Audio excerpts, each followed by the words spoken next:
Who checks the executive? That's one of the big questions that I find myself asking as I read the news, thinking about all of the things the executive branch can do, all the real power on the ground the president seems to have. And it's something I've been thinking about for over a decade across presidents from both parties as each new president takes bold actions that his supporters cheer on and his detractors decry. Now, I teach constitutional law here at the University of Chicago, so I know what the answers are in theory. The separation of powers, Congress, federalism, the states. But how do those institutions really function? What do their interactions with the executive branch look like in times of cooperation and in times of conflict? Do we even have a battle of the branches, or does that presuppose a battle that isn't really happening? To try to find out the answers to those questions, I'm here with two of my colleagues at the University of Chicago, Ruth Bloch Rubin, an associate professor of political science, and Bridget Fahey, a professor of law. Ruth is an expert in Congress and political parties. Bridget is an expert in federalism. And I'm hoping to bring them together here to talk about whether Congress and the states still play a role as counterweights to the executive branch today. Have a listen. Obviously, there's been a lot about executive power in the news for the past long time. And I think one thing that people who aren't as familiar with all American institutions may not have a great sense of is, what are the other institutions out there that are an important part of the government? How do they interact? How do they sometimes provide a counterweight to the executive branch? Is it really the presidency that kind of drives everything? So I'm hoping, Ruth, you're an expert on Congress. Bridget, you're an expert on federalism in the states. I'm hoping we can sort of have a conversation about what these other institutions are and how they work and what they do and don't do well. And so, Ruth, can we sort of start with you and ask, what does Congress do and how does it work? Well, so as you know, Congress's chief responsibility is to make laws. And so it does that in a variety of different ways. The laws that create agencies that the president oversees in the executive branch. Congress passes laws that create programs that people experience on a day-to-day basis. And Congress controls a lot of the funding. So it has traditionally the power of the purse as specified by the Constitution, which we tend to think of means being able to write the laws that tell the states and individual taxpayers how much money they have to give to the federal government, and then allocate that money within the federal government or, in some cases, in grants to the states. And so there's been a lot of consternation recently about who actually has day-to-day control over these finances. What powers does the executive branch, and particularly the president, have about, whether if Congress has allocated funds to a particular agency or to a particular purpose, whether the president can impound or claw back some of that money, choose not to spend it. And when it comes to states, whether the Congress, when it has allocated money to the states through grants programs, say through the Department of Education, whether the president can say, actually, states, you're not going to get that cash. And can you just tell us, a little bit more about, that's the process in theory. Is that how it works in practice? Like, do we see Congress and the president, bargaining over the big choices we have to face? Do we see Congress in charge and the president being the one kind of implementing them? Or is it mostly the presidency that makes the important decisions? So I think politics as usual, or at least what I would say in recent times, the way this typically works is the president, in consultation with executive agencies, puts together a proposed budget. That budget is then relayed to congressional budget committees that are aggregating their own members' views about how federal dollars should be spent. A budget bill is written, and then that bill is ideally enacted into law, signed by the president, and then followed through. That money is sent to the executive agencies, and then they're able to spend the money as they're supposed to. What's happening now is that the president proposes a budget, Congress accepts that budget with modification in some ways. That money gets relayed to the executive branch. And now what we've seen under the Trump administration is that those dollars then don't necessarily go to the agencies, or the agencies are given those dollars, but then the administration's appointees to those executive agencies say, actually, we're not going to spend the money in the way that Congress has outlined. And so this tees up a really important separation of powers question, which is, if a majoritarian institution like Congress has voted to spend money in a particular way, is it contrary to the Constitution's prescription that Congress have the power of the purse to deny the agencies, the programs, the states, the money that Congress has allocated?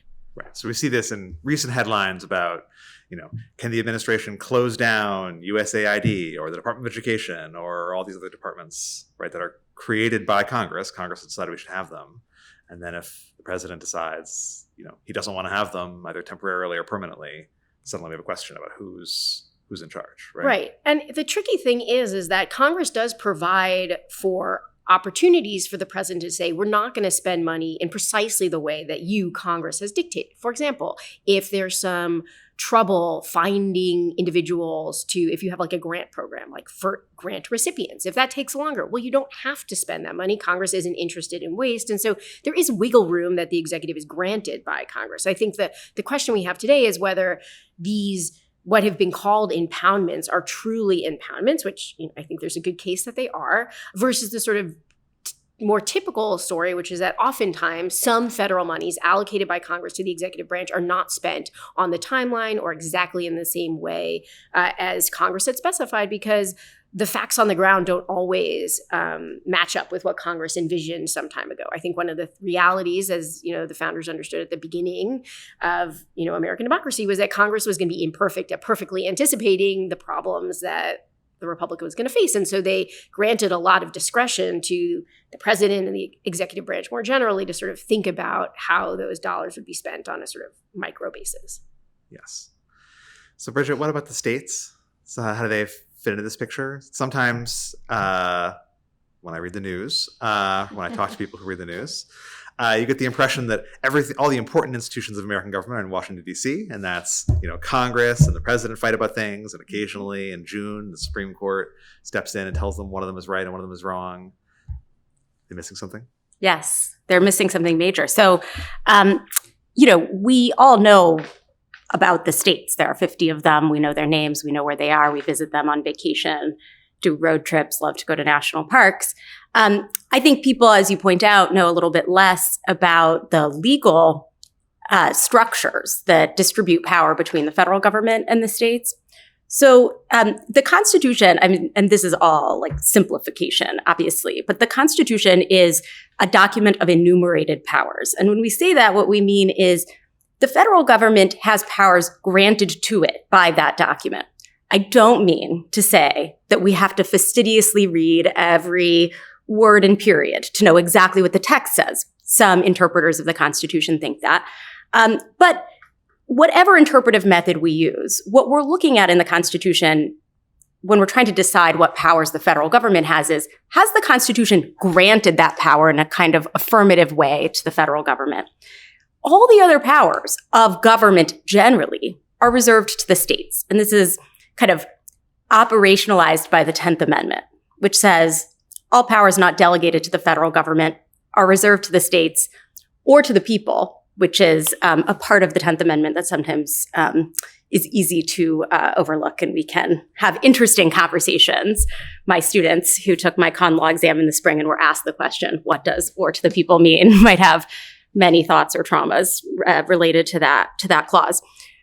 What that means, though, is that the states are the governmental entity that hold the broader government's residual powers. That means anything that's not identifiable in the federal Constitution, the states have that. Now, states can constrain their own powers through their state constitutions, through federal constitutional rights constrain state powers. States can choose to delegate further powers to localities. But that means that things like education, policing, road building and road maintenance, most land use, all the classes that we here at the law school teach in 1L, in the kind of 1L curriculum, tort law, property law, contract law, those are the traditional areas in which state governments hold the power. So the kind of first legal point about the states is that the states hold immense, everyday governing power that constantly affects our lives. So I think, to many people, though, they think, yes, the states, of course, they run the local parks, they decide about, the traffic rules, they run the schools. But when there's a fight, when there's a disagreement, right, the national government is supreme, And maybe people who know something about American history would say, I understand that used to be sort of contested, but we had the Civil War and the national government won. And so, at least for 150 years, the kind of lesson is the states aren't supposed to check the national government. That's secession. That's something we rejected. Yeah. Well, I want to qualify a little bit your statement that the federal government is supreme, because I think you're right that is the heuristic that a lot of people use to think about this relationship between the federal government and the states. But it's important to see the federal government as supreme within its sphere of jurisdiction. When the federal government is acting within its sphere of jurisdiction, and one of its actions, a federal civil rights law, conflicts with a state law, the state law has to give way to the federal law. But we also have to keep our eyes on the overall distribution of jurisdiction between the federal government and the states, both formally in the Constitution's text and also informally. States have enormous apparatuses of government. They have great reserves of power.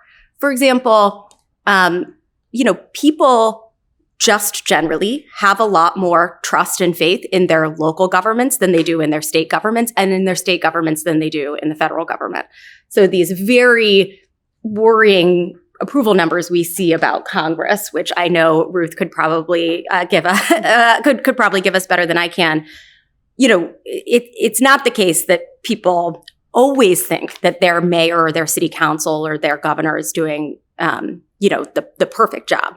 But people generally think more highly of government the more local it is, even if they can't name that mayor or city council member or governor. I think they observe what those governments do in much more intimate ways than they do with the federal government, where so much of their information is just mediated through sort of abstract recitations of law, 930-page laws passed by Congress or something like that.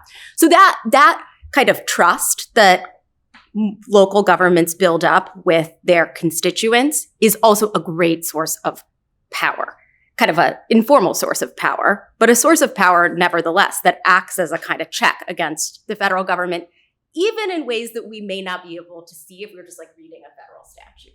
Yeah, I'm glad you put it that way, because I think part of the reason we're having this conversation is not just because of the abstract legal concepts behind these institutions, although I personally love abstract legal concepts, and we'll talk about them all day. And I think we'll circle back to them. But I think, part of the ultimate question is this is about power, right? Yeah. This is about who has power over what decisions in this country and how that works.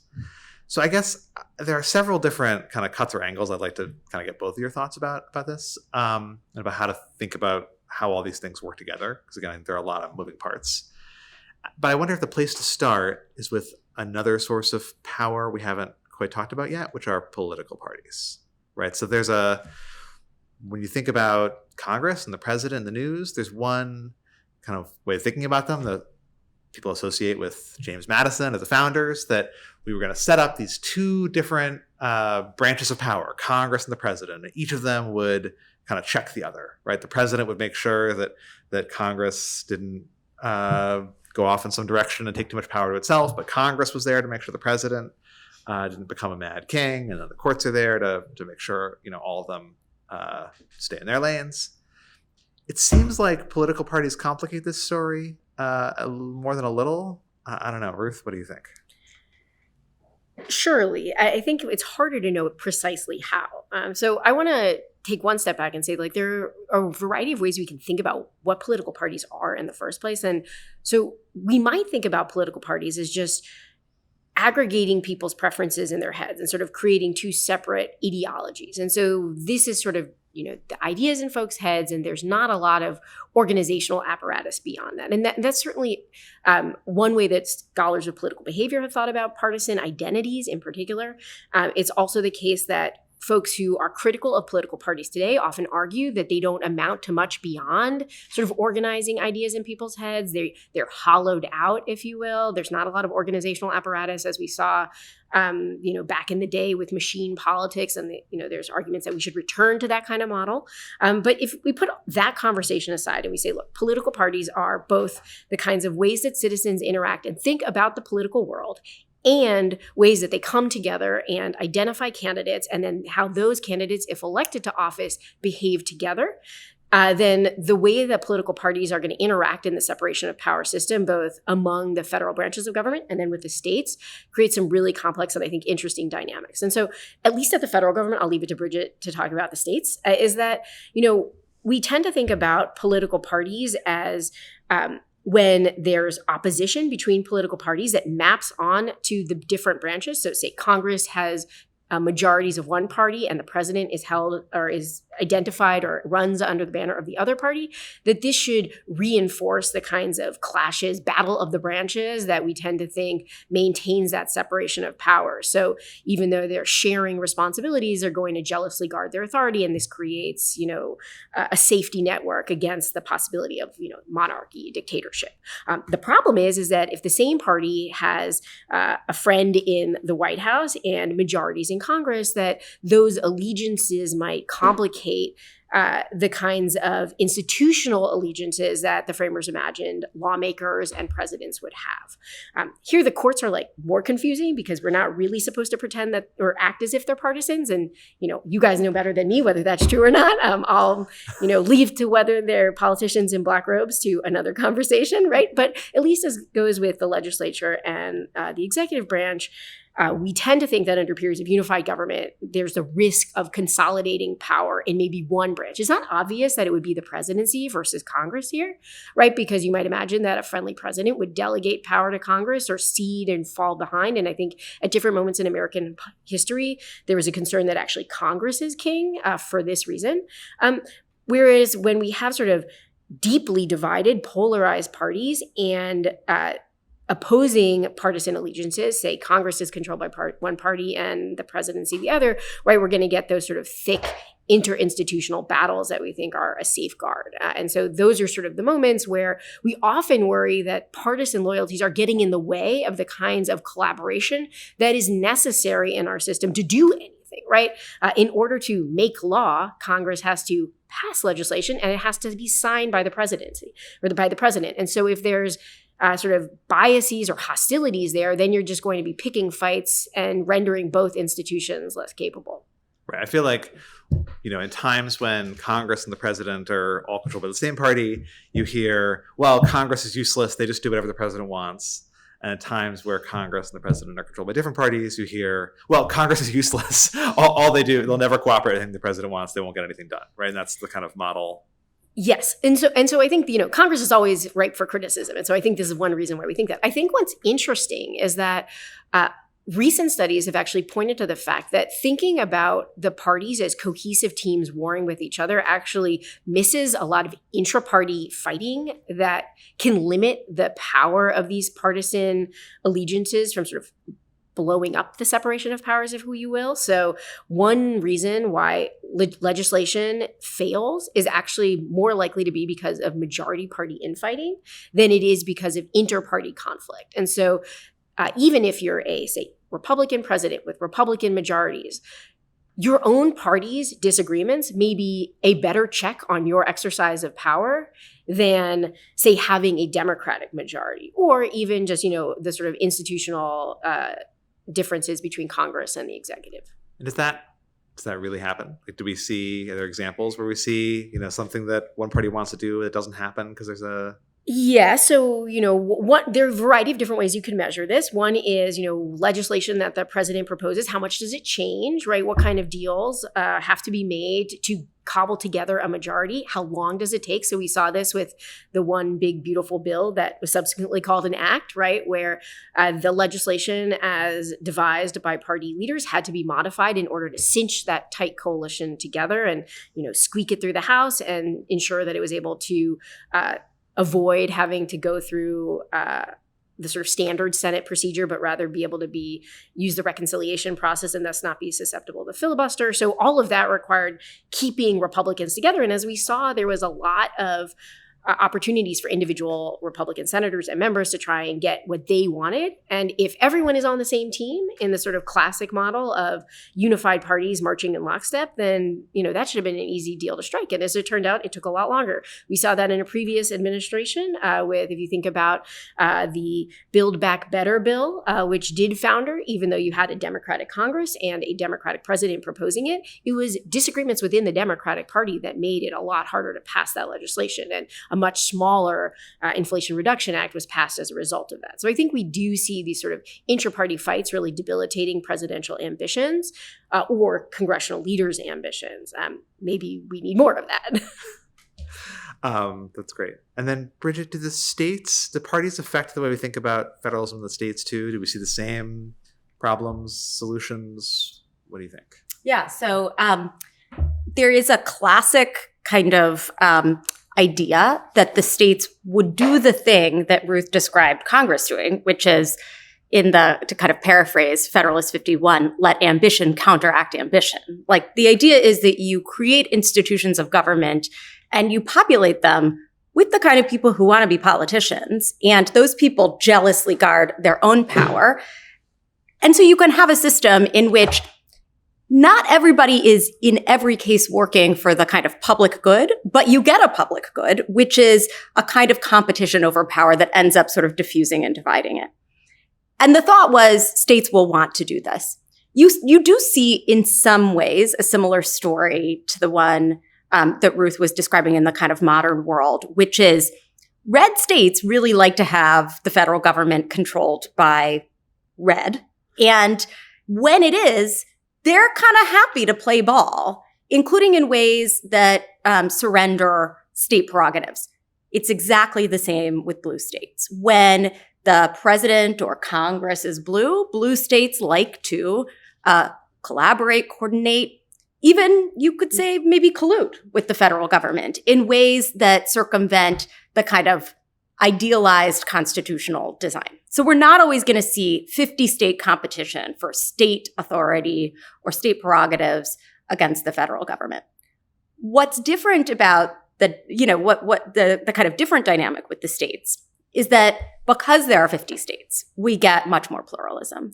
So there's always going to be a minority party judged from the vantage point of the control of the federal government that actually has decision-making power in some number of states. So right now, I think there are 23 blue states, and those states are going to jealously guard their state prerogatives. They may not have been doing that during the Biden administration. They may not do that in the next Democratic administration, but we can trust that red states will assume that role in those administrations. So there is what Jessica Bowman-Posen, who's a federalism scholar at Columbia Law School, calls partisan federalism. There's certainly a partisan federalism dynamic, but there are also there's enough kind of distribution of power across the states that you're always going to see serious fights between the states and federal government.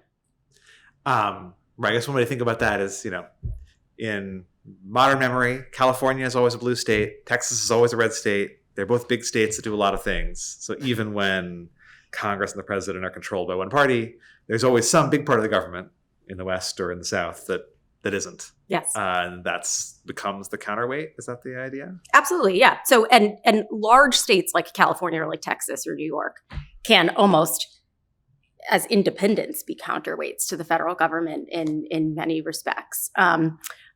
States also form coalitions. What does that look like? Yeah. So, it's not uncommon to see the group of blue states fighting, kind of collaborating to resist what they would style federal overreach, and the group of red states fighting what they would style federal overreach. But even within those kind of blue and red groups, you see a lot of division. One thing that's important to understand about states and is intuitive for those of us who like to travel around the country and visit states as tourists is they're very different and they have very different needs. And so although in some ways they might, the color of the controlling political party might dictate their interest in a particular case. In many, for example, of the state lawsuits against the Trump administration over the last several months, you've had all of the blue states. And in many, you've had just a subset. And in some, you've had just one state, asserting an interest distinctive to that state. So I think, to be interested in federalism and to like federalism is to like pluralism. And, sometimes institutions and entities that are very different can get together. And sometimes they just go it alone. And I find that really exciting. I mean, there's like you could write a law review article, maybe somebody has, and apologies if I haven't seen it, on the state of Vermont's federalism docket. Yeah, so the state of Vermont is a player in so many significant federalism cases, in part because of dynamics just kind of distinctive to Vermont that can't really be assimilated into kind of blue-red ideology. And it's cases like that that I find very fascinating, in addition to the broader dynamics. So you see that too. And does that, I guess, the concrete question might be, and does that ever really work? Like, is there ever something that the president really wants to have happen that Congress is willing to let him or her have happen, that then can't happen because of the states, because of the state pushback? Do we ever see that actually, successfully check? Absolutely, yeah. I think you see this across presidential administrations. So one piece of kind of technical legal trivia that might be mostly of interest to the lawyers listening, but context for everyone else is it's a little bit complicated to get what we lawyers call standing to sue in federal court. It's not the case that anybody who objects to something the president has done or Congress has done can file a lawsuit. States, for a variety of reasons that I won't bore everyone with, often find it easier to assert standing. That basically means that they've been harmed by the allegedly wrongful action.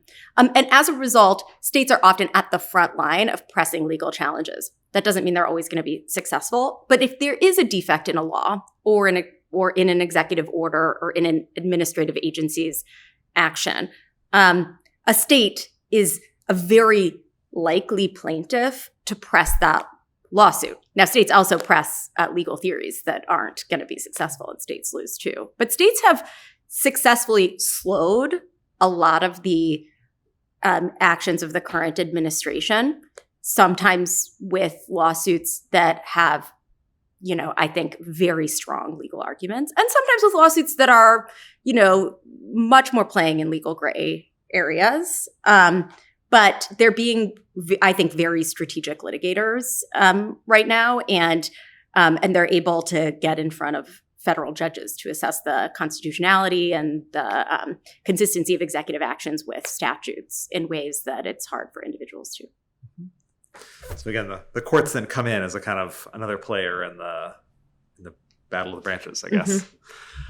Okay, so another overlying theme, and this also builds off of what Ruth started us with, is money, right? So in a lot of ways, money is power, right? And so if the federal government has enough money, it can maybe give it to states and convince them to do things they don't want to do.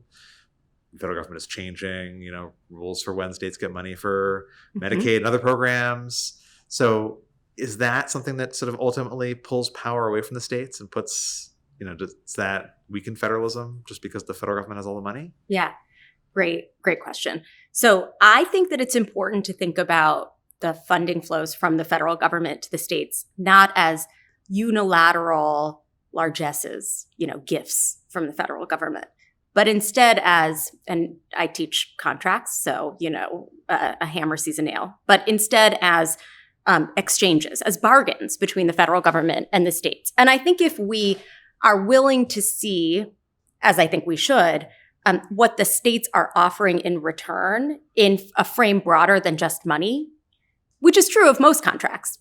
I pay someone and then they mow my lawn. They do a service or they give me information or, they paint a picture or whatever. The states do enormous services for the federal government in exchange for those funds. And the Supreme Court has, in its kind of contemporary federalism doctrine, recognized that element of exchange. That's really important because when you engage in a bilateral exchange with another entity, there are lots of opportunities. You become kind of vulnerable, right? So there are opportunities for manipulation. And so the Supreme Court has begun to kind of police that. The ideal thought, and I think this has been aired throughout Supreme Court doctrine in the last century and was very much a part of federal state practice in the 19th century, is for the federal government to engage with the states on a voluntary basis, much like a corporation would engage with a supplier or individuals would enter into contracts with one another, and to kind of police the voluntariness of those relationships. So it means, for example, that when the federal government offers grants to states, it can't be deceptive about what the conditions on those grants are. It can't hide them in ambiguous language or leave conditions unsaid and then later say, actually, in order to get this grant, you had to agree to this particular thing. There are lots of legal complexities that can arise from this principle that you have to state conditions clearly, including if Congress doesn't impose a condition on a grant, but the president later says, we're adding a new condition to this grant that you have already received, does that violate this principle that states need to again, paraphrase the Supreme Court, enter into these relationships cognizant of the consequences of their participation? I think it does, because I'm a big proponent of this principle that the federal government and the states should kind of bargain on relatively clear terrain. So there are legal ambiguities that continue to need to be kind of litigated. I think, to come back to kind of your question, does the fact that the federal government gives states so much money mean that the states are really controlled by the federal government? I think the answer is no. The states exercise and can exercise, especially if they want to, a significant amount of power in these programs. And one thing to appreciate is, it really varies by area. There are some areas where the federal government, I think, quite desperately needs state capacity. It can't implement the Medicaid program itself. So if it doesn't want to eliminate the Medicaid program, it has to entice states to participate in that program. States, of course, don't want to lose Medicaid funding. So, there's bargaining that needs to happen on both sides. Immigration is another area where historically we think about the federal government as possessing the power to regulate immigration. But the federal government has relied heavily on voluntary help from states in enforcing immigration law and in helping to regulate immigration. And that's because states have 10 times the police force that the federal government has. They have built up state capacity and expertise over time. They have trust of local communities. All of that is a very enticing resource to the federal government. So I think if we expand the frame of what counts as value in kind of these government-government interactions, we see a lot of value being exchanged, not just a kind of one-way flow of fiscal power from the federal government to the states. So then just to push a little bit on the limits of the reality of that, an example that I know you teach your students, we used to have different drinking ages in different states, right? Where some states said people could drink at the age of 18, and other states said it had to be 21. For whatever reason, the national government decided it liked 21, didn't like these 18-year-olds being allowed to drink. And so they went to the states and said, well, maybe we can't just pass a law and change that, because this is a question that's up to the states. But we can tell you that if you want to have interstate highways in your state, whichever state does, then you got to change your drinking age. Yep. Can they get away with that? Yeah. So the legal question about the relatedness between a grant that the federal government gives the states, say for highways, and a condition that the federal government tries to impose is one of the axes that the Supreme Court has said can pass this line between, kind of inducement and compulsion. So if the federal government says, we'll give you desperately needed FEMA aid to help deal with the aftermath of natural disasters, something that's important and pressing in many communities, But as a condition of doing that, you have to, pledge your ideological fealty to the White House. I think the court would say, the federal government is allowed to give a grant to the states for emergency aid, and it is allowed to impose conditions on that grant that help the grant be administered in the optimal way for the federal government. But if the federal government seems to be leveraging that grant to accomplish some unrelated objective, and in particular, an objective that Congress wouldn't have the power just to impose on the states, then it starts to look like the federal government is trying to claim constitutional powers it doesn't have, rather than make sure that when Congress spends money using its appropriations power, it gets to decide what that money's spent for. So you can impose conditions that relate to the purpose of the program, and you can't impose conditions that don't relate. So for the listeners who are still wondering if the federal government can condition highway funds on a drinking age of 21, the answer the court gave is yes, it can. But there was quite a bit of dispute about that point. And the basic reasoning that the court used is that the Federal Department of Transportation reasonably believed that that on federal highways, if drivers could drink at a younger age, there would likely be more traffic fatalities. And so the analysis just turns on, does this actually feel like it's improving the quality of federal highways? Or is this a kind of moral project to deny, fund to the youths? And if they conclude the former, then it's acceptable. And if they conclude the latter, it's unacceptable. But there was serious dispute about that question. And it's a really fact-intensive inquiry. Mm-hmm. So I guess one thought about both these kinds of institutional counterweights, right? And one thing that makes them different from the executive branch is that, ultimately there's one president and he's more or less in charge of most of what happens in the executive branch. But Congress has a lot of people in it, and even the party has a lot of people in it. And then there are a lot of states, and they're very different. And so it seems like is it fair to call it an unfair advantage? A built-in institutional advantage that the executive branch has is, right, it can take a position. And then other institutions are kind of left fighting amongst themselves over what their position is. Is that accurate descriptively? And is that normatively something to worry about? I think the states and Congress are differently situated here because Congress in general has to act as a unified entity. We have the process of bicameralism and presentment in which statutes go through the House the House and then the Senate and then are presented to the president in order to create unity from the disunity that you describe. But I think federalism can accommodate and even celebrate disunity among the states. I don't think we should see it as a problem that states disagree, have different views, fight with each other.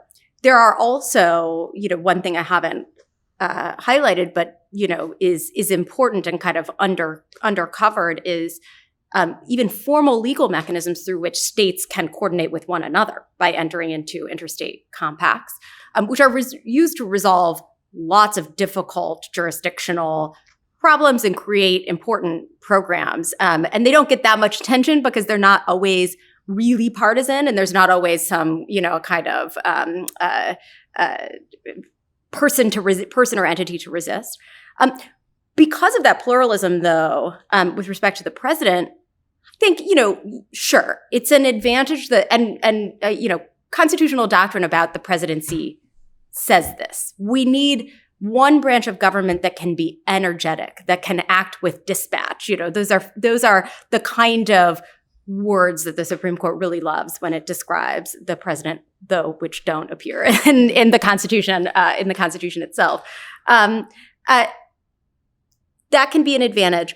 But when you're a president trying to accomplish something and your counterparty is not one person, but, 50 states and localities and many, many different members of Congress, your capacity can be arrested because of the need to coordinate with so diverse a set of counterparties. So states have the capacity to respond, and they have the capacity to respond in diverse ways that make it difficult for that initial action. So I think there are distinct advantages and pros and cons to both.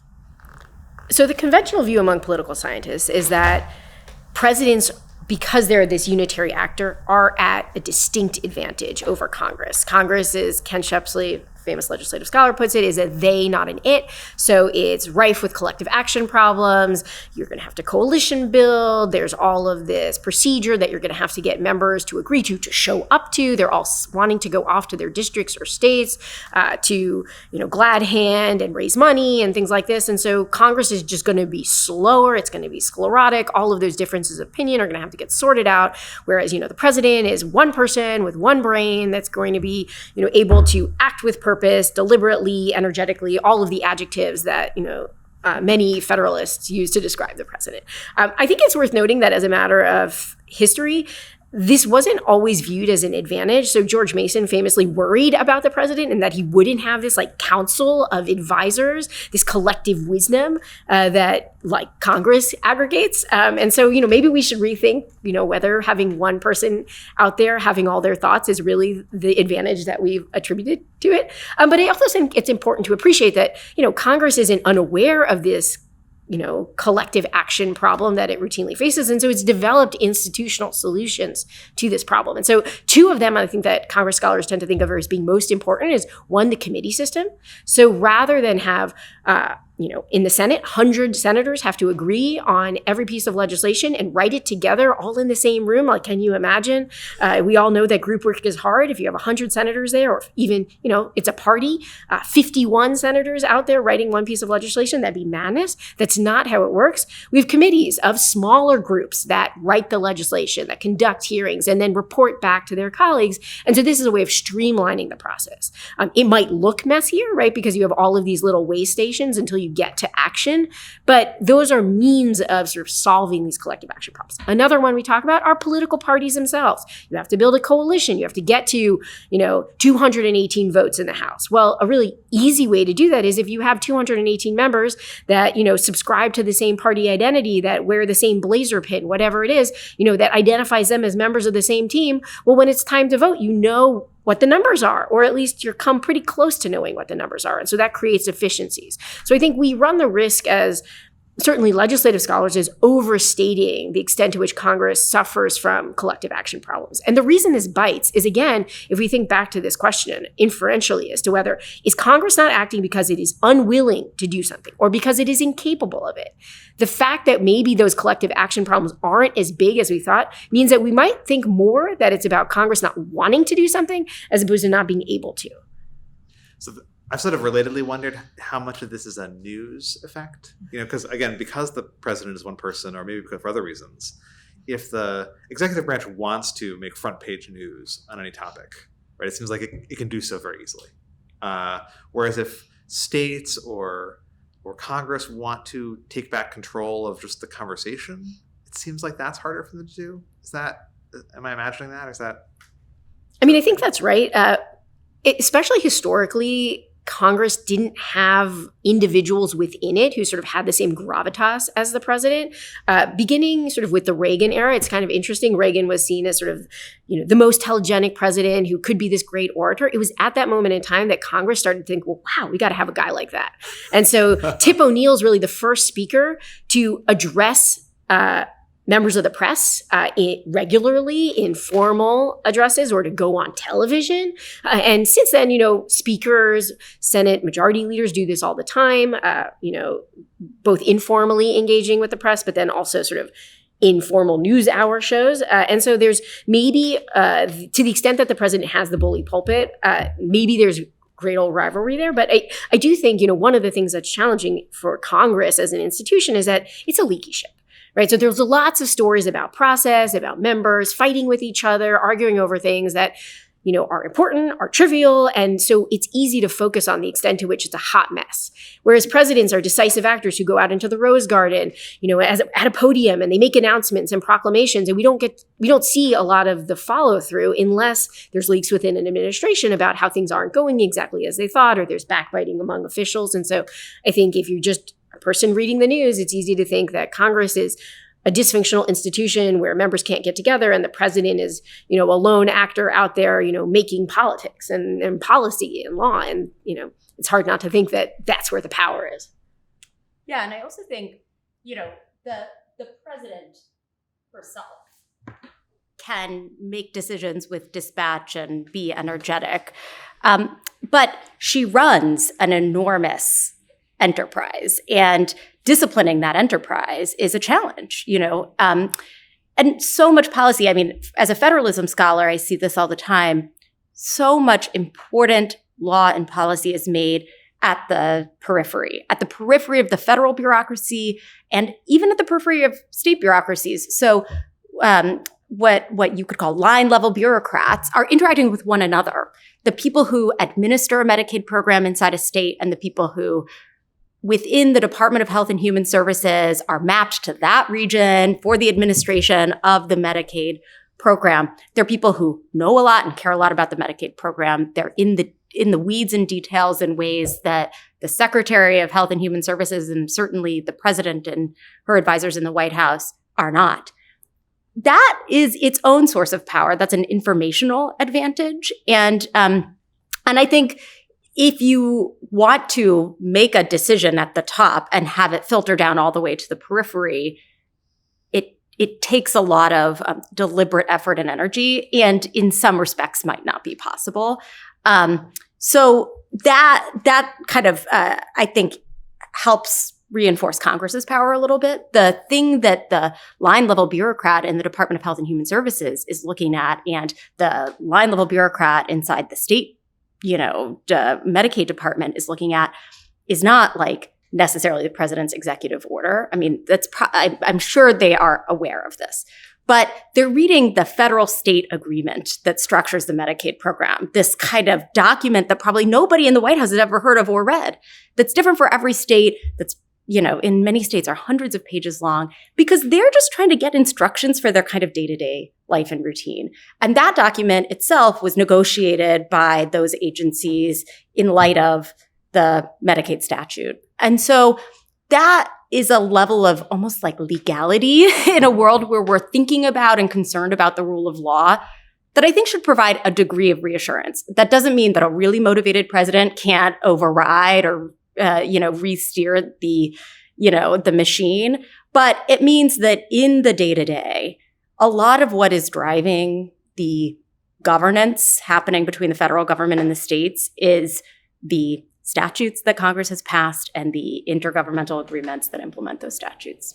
All right. So I have one last kind of big question about both these things. And I guess that's especially a bit of a University of Chicago question, but I often think in all the work we do about what people sometimes call the research frontier. There's the boundary of everything we know, and then part of what top scholars are doing is trying to push the boundary of what we know, trying to learn something new at the margins that expand what we know. So I guess the big picture question is, what does the research frontier look like for questions of Congress and for the states? Like, what are the big questions that we don't know the answer to yet that people are trying to figure out? Like, what do you put on that list? I can start an answer for federalism. I mean, I think there is a lot we don't know. Starting where my last answer left off, I think what happens in what you could call like the bowels of our federalist system is pretty opaque. We know where to look if we want to read federal statutes passed by Congress, and we know where to look if we want to know what laws passed by state legislatures are. But the federal government and the states also create a joint law through these agreements. And that law is not collected or written down anywhere. It's not codified in the way that other forms of law are codified. And it gets still more complicated when those agencies interpret those laws and develop even norms that govern how they're going to jointly administer these programs. So the coordination techniques and the law that helps coordinate is a little bit of an opaque legal terrain. And once you start to understand that legal terrain, you see lots of interesting legal questions related to it. Another axis that I think is really important, and I'm at least following closely right now, is, we don't see major federalism cases come to the Supreme Court very often. And one reason, I think, is the major federalism cases that characterize the 90s and early 2000s. I think some people think, they were successful. They deterred the kind of federal overreach that was a problem. So one of my favorites is the anti-commandeering rule, which was announced in a pair of cases in the 1990s, but reflected longstanding principles of federal-state interaction, in which the Supreme Court said, it's an evocative title for and nicely illustrative one. It said the federal government can't just commandeer state governments. It can't say, you've developed all of this capacity, all of this expertise, you have all these employees, you have this information, you control this, these beautiful state parks. We will take them and apply them to federal projects. That would be to commandeer the states and turn them from independent entities into, as Justice O'Connor said, squares on the federal government's organizational chart. And I think many federalism scholars would say that solved commandeering. Commandeering doesn't happen. And I think one reason is that commandeering in those cases happened on the face of a federal statute. The statute said, state, do this thing for the federal government, or states generally.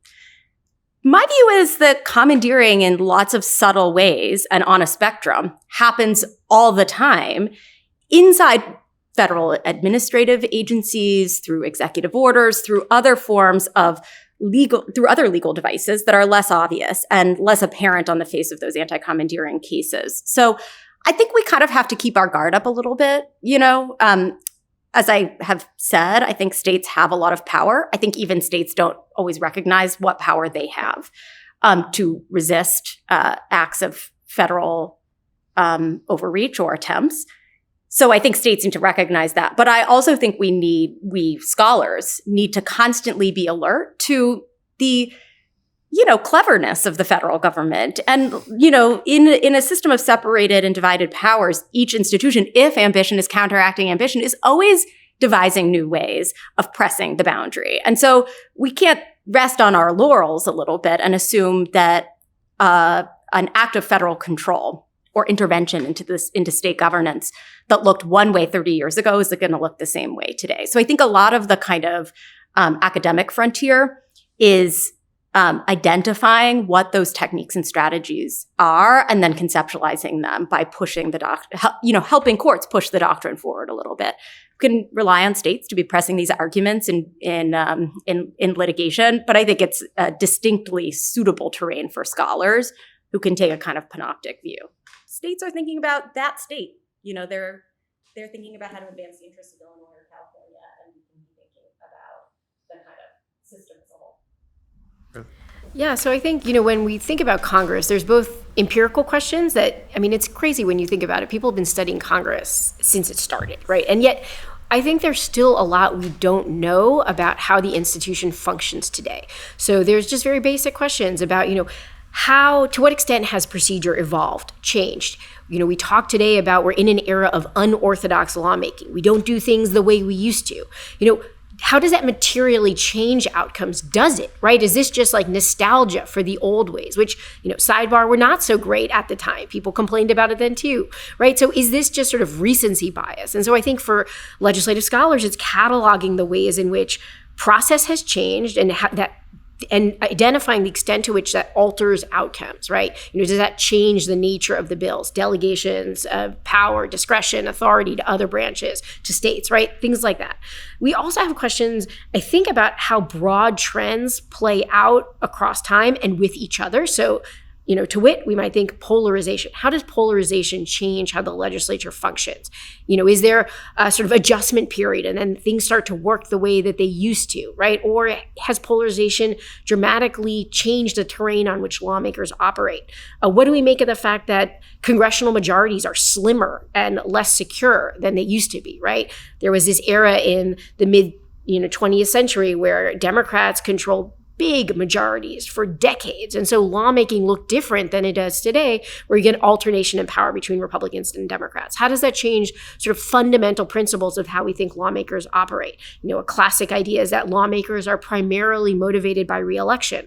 Well, do we have selection processes now, among political parties at the state level, in voting booths, when people are making choices among the candidates who choose to run, which suggests that maybe all candidates don't want to get reelected. They go in, they serve their time, if you will, and then they exit. And how does that change what legislating looks like? So we have sort of just empirical questions that I think are important to think about. There's also the sort of downstream normative questions, right? Is Congress, as some have argued, the broken branch? Or is it functioning in different ways, but still functioning, right? Is it loping along? Is it actually, more energetic than we give it credit for, or sclerotic in ways that are productive, right? One question is is a diverse a republic as we have today, where there's maybe not a lot of agreement about what should be done, is that inability to act actually salutary for the country? And so I think thinking about all of those questions against a backdrop of real changes to Congress and sort of the undergirding logics that we tend to think of as being like the rules of legislative process is really important for legislative scholars. And one thing I think that's important for legislative scholars is that, there was a period of time where we relied on a lot of sort of big data, right? Like how many bills have been passed? How long are they? How many pages? And I think we're starting to see the limits of doing some of that work, and that really to understand how Congress is functioning, you have to go into the legislature and engage with members of Congress, talk to staffers, and understand what politics is really looking like. And so I think there's a lot of exciting work to be done by scholars here and elsewhere on that topic. The Battle of the Branches series explores how traditional norms surrounding executive authority, legislative oversight, and judicial intervention are increasingly being tested and reshaping our democracy. Grounded in UChicago's values of free inquiry and expression, and driven by rigorous interdisciplinary research, the project brings together leading scholars to explore these questions with depth and nuance. We hope you'll join us this summer.